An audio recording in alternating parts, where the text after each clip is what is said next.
नमस्कार दोस्तों, आप सभी का स्वागत है हमारे YouTube channel A two study पर। पिछली वीडियो में हमने गयासुद्दीन तुगलक के बारे में पढ़ा है। हमने दिल्ली सल्तनत शुरू किया है, जिसमें गुलाम वंश और खिलजी वंश के बारे में पढ़ चुके हैं। यदि आप पीछे के वीडियो और गुलाम वंश के सभी शासकों और खिलजी वंश के सभी शासकों और तुगलक वंश में गयासुद्दीन तुगलक के बारे में तथा तुगलक वंश की प्रारंभिक जानकारी प्राप्त करना चाहते हैं तो आप चैनल की प्लेलिस्ट में जाकर वहाँ से प्राप्त कर सकते हैं, या फिर डिस्क्रिप्शन में लिंक दिया है उसमें से जाके पढ़ सकते हैं। तो आइए शुरू करते हैं। मोहम्मद बिन तुगलक, इसने 1325 ईस्वी से 1351 ईस्वी तक शासन किया था। मोहम्मद बिन तुगलक का वास्तविक नाम मलिक फ़खरुद्दीन जूना खां था। तो इसका वास्तविक नाम क्या था? मलिक फ़खरुद्दीन जूना खां। मोहम्मद बिन तुगलक ने स्वयं खलीफा की उपाधि अमीर उल मोमिनीन धारण की और अपने सिक्कों पर जिल्लिल्लाह शब्द अंकित करवाया था। 1394 में मोहम्मद बिन तुगलक ने खलीफा अल हकीम द्वितीय से सुल्तान पद की वैधानिक स्वीकृति प्राप्त की थी। तो 1344 ईस्वी में इसने खलीफा अल हकीम द्वितीय से सुल्तान की उपाधि प्राप्त की थी। सुल्तान बनने के बाद मोहम्मद बिन तुगलक ने अपने चचेरे भाई मलिक फिरोज को नायब बारबाग के पद पर नियुक्त किया था। तो इसने अपने चचेरे भाई मलिक बारबाग को किस पे नियुक्त किया था? मलिक फिरोज को नायब बारबक के पद पर नियुक्त किया था। मलिक बयाज खिलजी को कादर खां की उपाधि तथा लखनौती का राज्यपाल नियुक्त किया। कमालुद्दीन को सद्र ए जहां के पद पर तथा शेख शिहाबुद्दीन को दीवान ए मुस्तखराज के पद पर नियुक्त किया था। तो याद रखिएगा, ये बहुत ही महत्वपूर्ण है कि सद्र ए जहां के पद पर किसको किया था? कमालुद्दीन को, और दीवान ए मुस्तखराज शिहाबुद्दीन को दिया था। दिल्ली सल्तनत के सभी सुल्तानों में मोहम्मद बिन तुगलक का साम्राज्य सबसे बड़ा माना जाता है, क्योंकि उस समय साम्राज्य 23 प्रांतों में बंटा हुआ था। तो दिल्ली सल्तनत के सभी शासकों में इसका जो साम्राज्य था वह सबसे बड़ा माना जाता है। मोहम्मद बिन तुगलक को दिल्ली सल्तनत का प्रथम सुल्तान माना जाता है, जिसने अपने राज्य के अधिकारियों की नियुक्ति योग्यता के आधार पर की। तो ये पहला सुल्तान था जिसने अपने राज्य में अधिकारियों की नियुक्ति योग्यता के आधार पर की थी। मोहम्मद बिन तुगलक को भारतीय इतिहास में प्रथम शासक माना जाता है जिसने सती प्रथा को रोकने का प्रयास किया। मोरक्को के यात्री इब्न बतूता मोहम्मद बिन तुगलक के शासनकाल में 1333 ईस्वी में ही भारत आए थे। तो ये दिल्ली सल्तनत का पहला शासक था जिसने ये सती प्रथा को रोकने का प्रयास किया। जो मोरक्को के प्रसिद्ध यात्री इब्न बतूता थे वो 1333 ईस्वी में इसी के शासनकाल में भारत आए थे। मोहम्मद बिन तुगलक ने इब्न बतूता को दिल्ली का काजी नियुक्त किया। 1342 ईस्वी में इसको अपना राजदूत बनाकर चीन भेजा था। तो देखिए, दिल्ली का काजी भी इसे बनाया गया था और ये किसी अन्य देश का निवासी था, लेकिन यहाँ पे आया और इसे मोहम्मद बिन तुगलक ने राजदूत बनाकर किसी और देश में भेज दिया। ये यहाँ के बारे में कुछ जानकारी भी नहीं इसको अधिक थी और इसे अपना राजदूत बना दिया इसने। ये इसकी सबसे बहुत बड़ी मूर्खता थी। मोहम्मद बिन तुगलक को दिल्ली सल्तनत का पहला शासक माना जाता है जिसने सभी धर्मों के प्रति अपनी आस्था रखी और सभी को बराबरी का सम्मान प्रदान किया था। तो दिल्ली सल्तनत का पहला सुल्तान था जिसने सभी धर्मों के प्रति आस्था रखी थी। मोहम्मद बिन तुगलक ने रतन सिंह को सिंध का सूबेदार बनाया और अजीम उस संधि की उपाधि प्रदान की थी। इसे हिंदुओं के त्यौहार होली में शामिल होने वाला पहला शासक माना जाता है। तो ये हिंदुओं के त्यौहार होली में शामिल होने वाला पहला शासक था।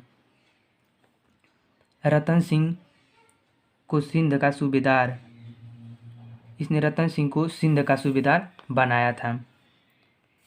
मोहम्मद बिन तुगलक ने जैन विद्वान जिन प्रभासूरी से आधी रातों तक वार्ता की और 1000 गाय उनको दान में दिया था।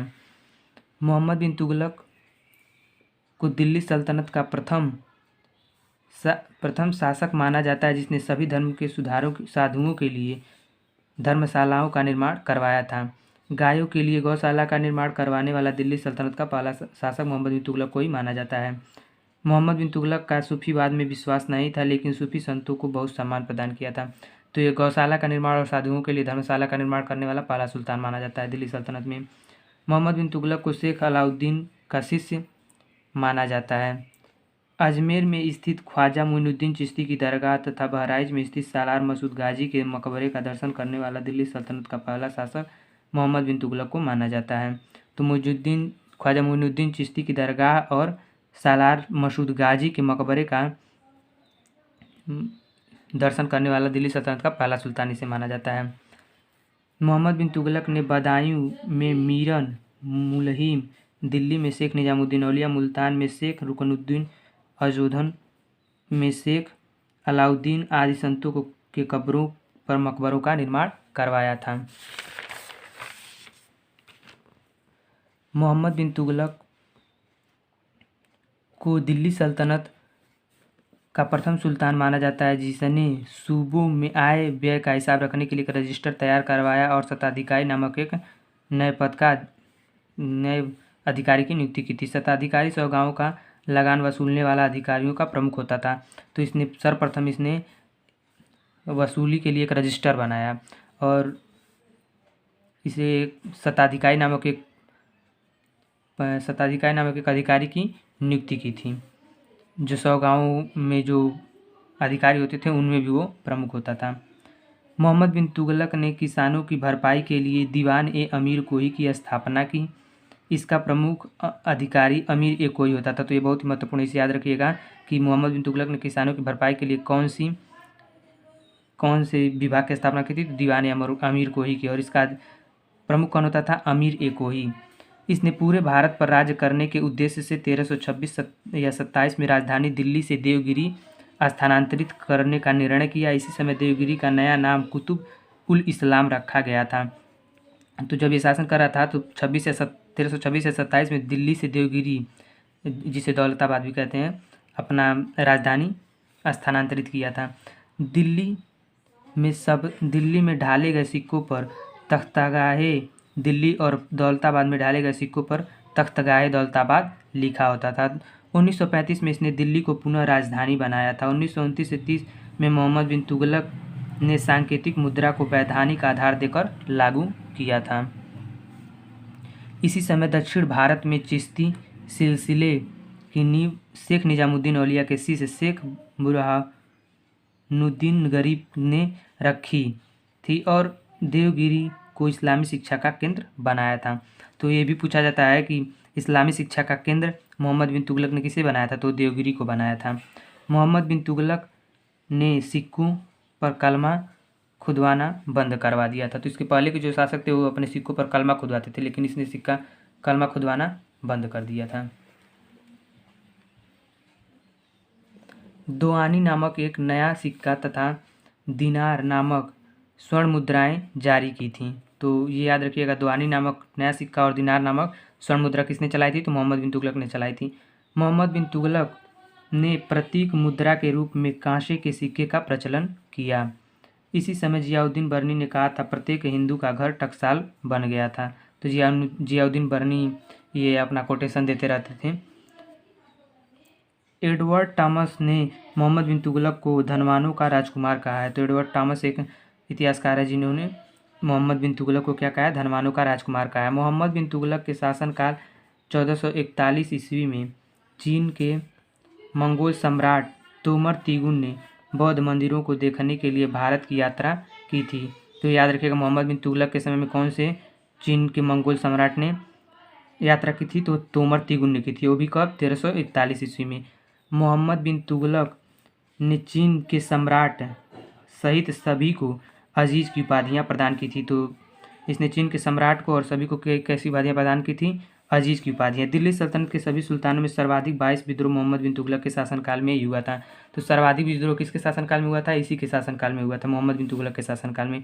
प्रथम विद्रोह मोहम्मद बिन तुगलक के चचेरे भाई बहाउद्दीन गुरशास्प ने किया था। तो इसी के चचेरे भाई ने सबसे पहले विद्रोह किया था। तो मोहम्मद बिन तुगलक के शासनकाल में इतने विद्रोह हुए, इसीलिए इसका शासन चल नहीं पाया। बंगाल विद्रोह 1340 से में शमसुद्दीन जो लखनौती एवं सुनार गांव का शासक था, उसने स्वतंत्रता की घोषणा कर दी थी। तो बंगाल विद्रोह में 1340 ईस्वी में शमसुद्दीन जो था उसने अपने आप को स्वतंत्र घोषित कर दिया था। इसके शासनकाल में दिल्ली सल्तनत से स्वतंत्र होने वाला पहला प्रांत बंगाल था।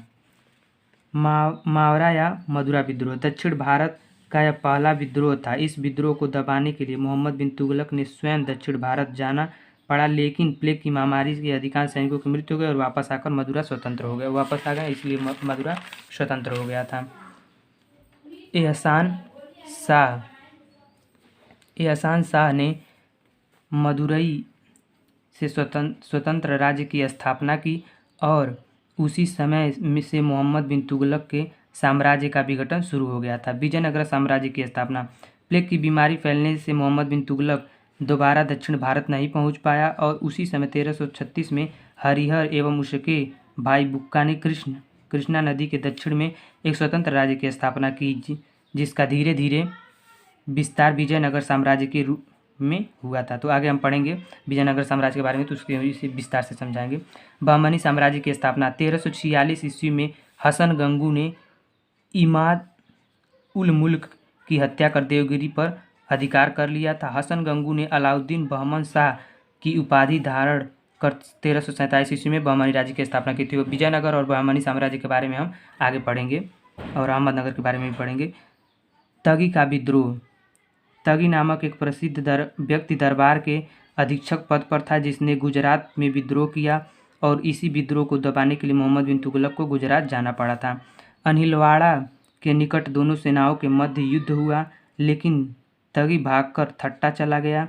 उसी का पीछा करते हुए मोहम्मद बिन तुगलक ने सिंध की ओर प्रस्थान किया, लेकिन रास्ते में मार्च 1351 में ज्वर से उसकी मृत्यु हो गई थी। तो मोहम्मद बिन तुगलक की मृत्यु हो गई थी क्योंकि वो जो अनिलवाड़ा के निकट दोनों सेनाओं के मध्य युद्ध हुआ था, जहाँ से वो दोनों सेनाओं के मध्य युद्ध हुआ, वहाँ जहाँ से तगी भागकर थट्टा चला गया था। तो उसका पीछा करते हुए जा रहा था और 1351 ईस्वी में इसकी जोर से मृत्यु हो गई थी। दिल्ली सल्तनत के सभी सुल्तानों में इसे सबसे ज़्यादा शिक्षित सुल्तान माना जाता है। तो ये पूछेगा दिल्ली सल्तनत में सबसे ज़्यादा शिक्षित सुल्तान कौन था, तो मोहम्मद बिन तुगलक। मोहम्मद बिन तुगलक ने अरबी, फारसी, गणित, नक्षत्र विज्ञान, भौतिक शास्त्र, तर्कशास्त्र और चिकित्सा शास्त्र की शिक्षा प्राप्त की थी। मोहम्मद बिन तुगलक के शासनकाल में ही जियाउद्दीन बर्नी ने तारीख़-ए-फ़िरोज़शाही ग्रंथ तथा फ़तवा-ए-जहांदारी की रचना की थी। तो तारीख़-ए-फ़िरोज़शाही ग्रंथ और फ़तवा-ए-जहांदारी की रचना किसने की थी? जियाउद्दीन बर्नी ने, मोहम्मद बिन तुगलक के शासनकाल में। इसके दरबार में बदरुद्दीन नामक एक प्रमुख कवि थे, जिन्होंने मोहम्मद बिन तुगलक की प्रशंसा में कसीदों की रचना की थी। बदरुद्दीन की प्रमुख रचनाएं दीवान-ए-चाच एवं शहनामा थीं। शहनामा मोहम्मद बिन तुगलक को ही समर्पित है। तो ये याद रखिएगा, बदरुद्दीन की प्रमुख रचनाएं कौन थी? दीवान-ए-चाच और शहनामा। शहनामा नामक एक और ग्रंथ है जिसकी रचना फिरदौसी ने की है। तो आगे पढ़ेंगे। मोहम्मद बिन तुगलक ने अदलदाबाद उत्तर प्रदेश और जहांपनाह दिल्ली के निकट नामक नगरों को बसाया था। यह संगीत प्रेमी था। इसके दरबार में 1200 गायक रहते थे, जो गाने के साथ साथ संगीत शिक्षा भी प्रदान करते थे। तो ये संगीत प्रेमी था। मोहम्मद बिन तुगलक के दरबार में प्रसिद्ध चित्रकार शाहपुर रहते थे, जिन्होंने एक संगीत सभा की चित्रण किया था। इसने एक वस्त्र निर्माणशाला की स्थापना करवाई थी, जहाँ पर रेशमी कपड़ों का काम होता था। तो मोहम्मद बिन तुगलक के विषय में इतना ही। अब वीडियो को पॉज करके ये सब नोट्स बना सकते हैं। तो आज की वीडियो में बस इतना ही। धन्यवाद।